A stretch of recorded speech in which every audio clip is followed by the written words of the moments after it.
Il cuore blu dello Iov tra le braccia di Maria e Giuseppe, un presepe vivente simbolo di rinascita, condivisione e ricerca, quello allestito nelle sale dell'Istituto Oncologico Veneto. Un sorriso commosso accompagna i protagonisti di questa sacra rappresentazione, tanto più significativa in un luogo dove la paura, spesso puro terrore, si trasforma in consolazione, speranza, molte volte in guarigione. E allora Maria e Giuseppe, due pazienti, sono i simboli di questo percorso.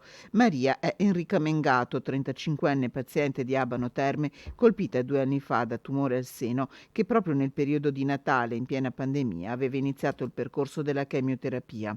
Giuseppe è Lorenzo Rama, 23enne di Due Ville nel Vicentino, che ha sconfitto un sarcoma. Accanto a loro la vivandiera Stefania, responsabile dell'unità operativa semplice tumori ereditari, Giuliano e Roberto, volontari dell'AVO, Laura ed Erika, infermiere. Una squadra stretta attorno a quel cuore che per quanti varcano la soglia dell'istituto è sempre simbolo di speranza.